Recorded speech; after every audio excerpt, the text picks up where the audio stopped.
reactions now. The significance of pericyclic reactions is they are used to prepare a complex cyclic compounds like cyclic compounds like this type of cyclic compounds, or bicyclic compounds like this, or a condensed rings like this, and very complex cyclic compounds can be synthesized by using pericyclic reactions, and several other complex compounds can also be synthesized using pericyclic reactions. Now let us see what are called as pericyclic reactions. Let us see their characteristics. All the pericyclic reactions are concerted reactions. Those reactions which takes place in only one step are called as concerted reactions. You know, SN2 reactions, they proceed in only one step. They takes place in only one step. So those are also called as concerted reactions. Now this is an example of pericyclic reaction. This is 1,3-butadiene. This is undergoing conversion to cyclobutene. This is taking place via a transition state. This transition state is formed by rearranging of pi bonds in the 1,3-butadiene, in which bond breaking, pi bonds are breaking and sigma bonds are forming simultaneously. So bond breaking and making are simultaneous to form a transition state which is cyclic and which undergoes conversion to form the product cyclobutene. So in all pericyclic reactions, they proceed via a transition state which is cyclic. So those are called as pericyclic reactions. So they proceed via a cyclic transition state. In all pericyclic reactions, there are no intermediates like carbocation or carbanion or free radical. There are no such intermediates. If you consider SN1 reaction, there is an intermediate called carbocation. You consider any reaction like ester hydrolysis, aldol condensation, Cannizzaro reaction. In all those reactions, there are intermediate like carbocation or carbanion. But in case of pericyclic reactions, there are no such intermediates. And all these reactions are started by, they takes place in the presence of heat or light. And all these reactions are stereospecific. You know what are called as stereospecific reactions. In a reaction, if there is a chance of forming more than one stereoisomer, like there is a chance of forming dextro and levo, or R and S compounds, if only one of the stereoisomer is formed predominantly, either R or S, such type of, exclusively if one of the stereoisomer is formed predominantly, such type of reactions are called as stereospecific reactions. In the same way, if there is a chance of forming cis and trans isomers, if only cis isomer, exclusively if cis isomer or exclusively if trans isomer is forming in a reaction, such reactions are called as stereospecific reactions. So all pericyclic reactions are stereospecific reactions. So they are very much useful chemical reactions. Now let us see the types of chemical reactions. Those are mainly three types which are included in our syllabus. Those are cycloaddition reactions, electrocyclic reactions, and sigmatropic reactions. Let us see first type of pericyclic reactions. Those are electrocyclic reactions. In this, starting materials are conjugated pi compounds like this. 1,3-butadiene is a conjugated pi compound, conjugated pi electron system, 1,3-butadiene.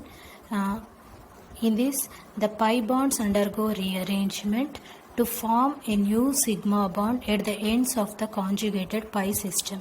Here, the ends of the conjugated pi system are first position and first carbon and fourth carbon. So new sigma bond is forming between first carbon and fourth carbon, and pi bonds are undergoing rearrangement at first to form a transition state that is cyclic. So pi bonds are breaking and new sigma bond is forming between first and fourth carbon simultaneously, and this transition state finally undergo conversion to form the product.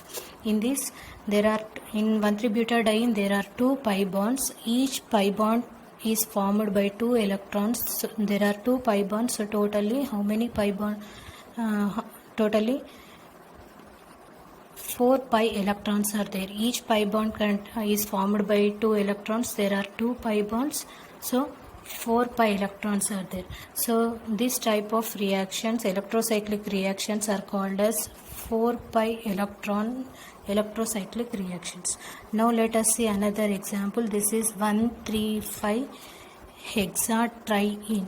In this also pi bonds are undergoing rearrangement as shown by the arrows, and finally a sigma bond is formed between the ends of the conjugated pi system, that is at first and sixth carbon. Pi bonds are breaking and sigma bond is forming between first and sixth carbon simultaneously, and it is shown by a dotted line in the transition state, which undergoes conversion to form the product cyclohexadiene. In this there are 3 pi bonds. So how many pi electrons are there? 6 pi electrons are there. So we call it as 4 plus 2 pi electron system or 4n plus 2 pi electron system. So electrocyclic reactions can be either 4 pi electron electrocyclization or 4n plus 2 pi electron electrocyclization. Now let us see the stereochemistry of electrocyclic reactions. I say to you, all the pericyclic reactions are stereospecific. Now let us see how they are stereospecific. Let us take this example. First one, this is a diene, a conjugated diene, so it will participate in electrocyclic reactions. Now one double bond is having E configuration because large preference group, this one, and this is the large preference group, highest preference group, this one. So high preference group are on the opposite side, so this is E. And whereas this double bond is Z configuration because high preference group are on the same side. So let us take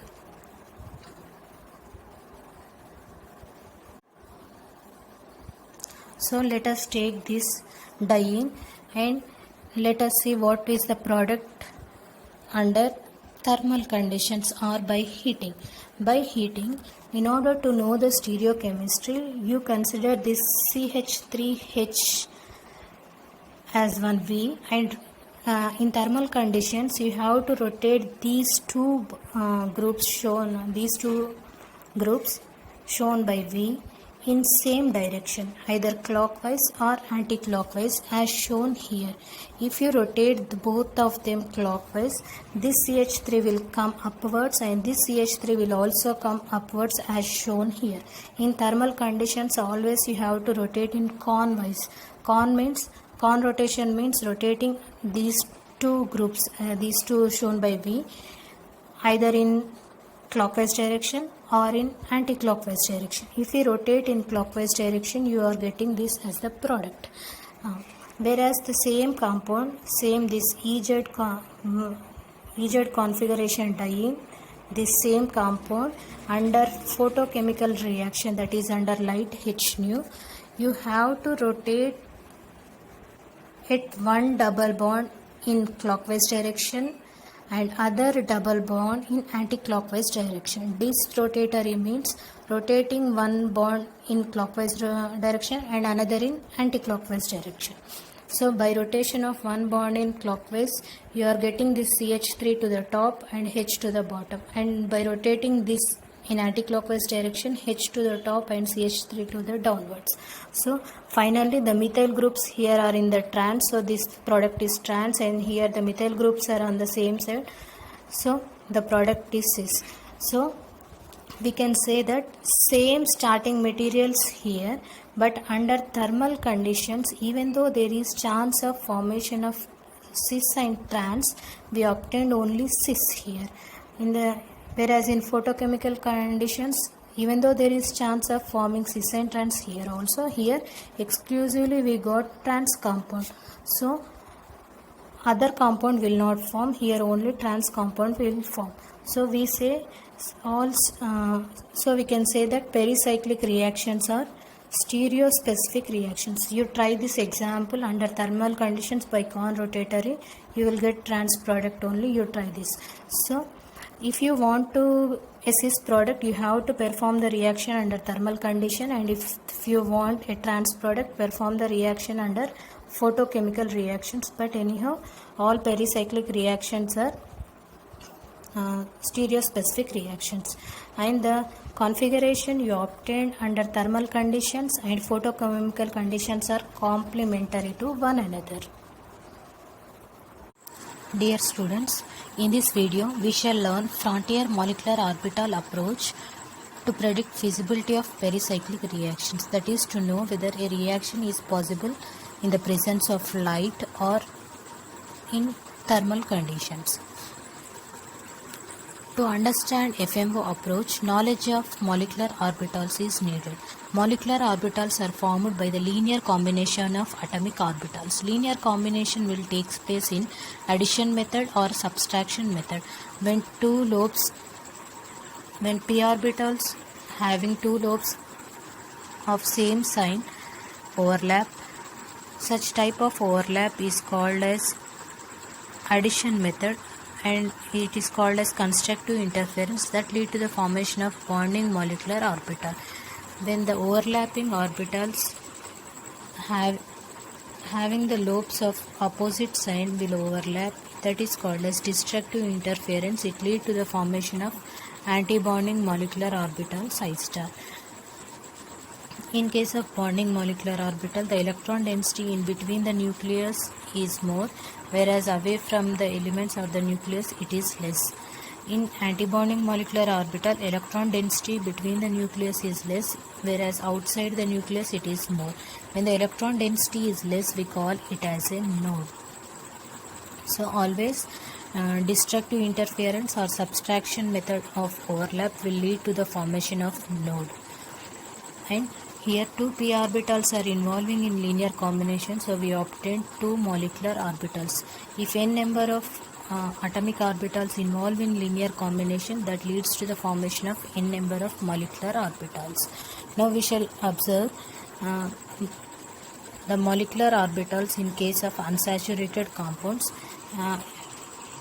Example for this is ethene molecule. Ethene is an unsaturated compound. It has two sp2 carbons, and each sp2 carbon has one unhybridized p orbital. These unhybridized p orbitals will overlap to form a pi bond.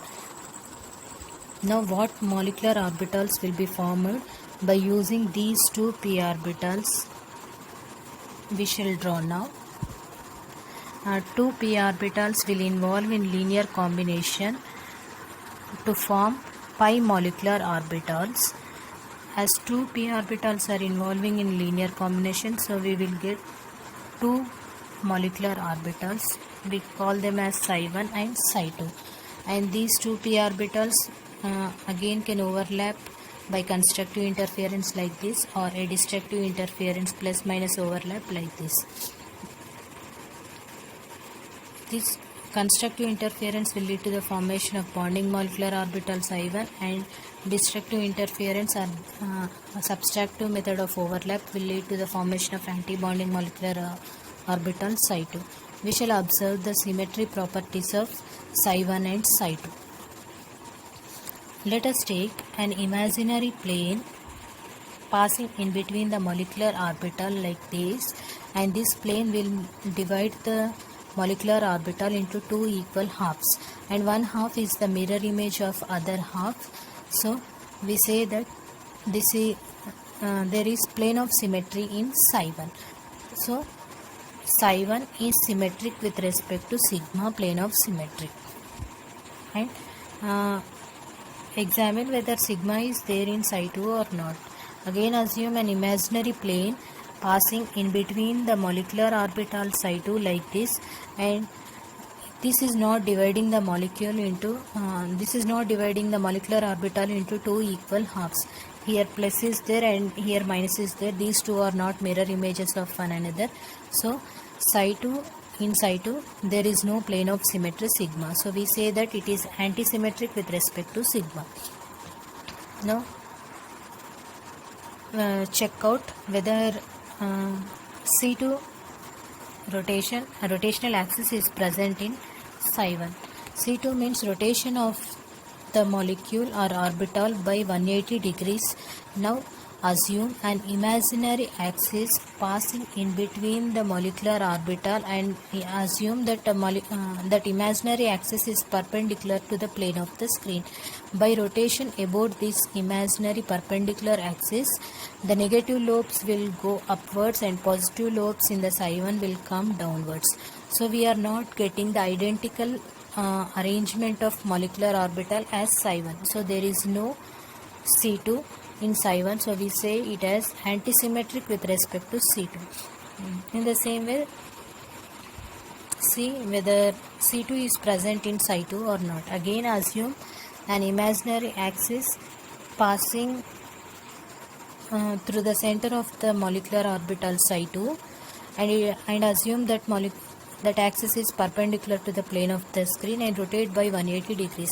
By rotation of 180 degrees around that axis, the positive sign lobes will interchange their position and negative sign lobes will interchange their position, and again same arrangement like psi2, identical arrangement like psi2 you will get. So there is C2 in psi2. So we say that psi2 is symmetric S with respect to C2. And in psi1 plus lobes are overlapping, so there is no node in psi1. In psi2 plus minus lobes are overlapping, so that is subtractive method of overlap, so it will form a node. So number of nodes in psi2 is 1 and number of nodes in psi1 is 0. So when with increase in the number of nodes, the energy of the molecular orbital will increase. So psi1 will have lower energy and psi2 will have higher energy. And psi1 and psi2 are the pi molecular orbitals of ethene molecule. And we have to fill the pi electrons in these pi molecular orbitals. Number of pi electrons in ethene are 2. So fill those 2 electrons in this pi molecular orbital. Now each molecular orbital can accommodate only 2 electrons.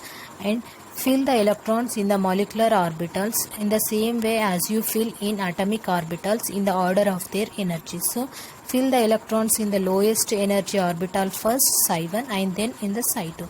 So fill those 2 electrons in psi1 first. And psi1 is the orbital with electrons, so we call it as HOMO. And psi2 is the orbital without electrons, so it is called as LUMO. LUMO means lowest unoccupied molecular orbital. HOMO means highest occupied molecular orbital. Let us do some generalization in case of molecular orbitals.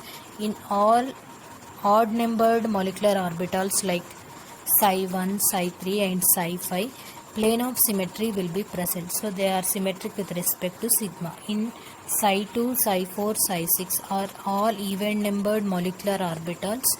C2 will be there, are symmetric with respect to C2, and plane of symmetry will be absent.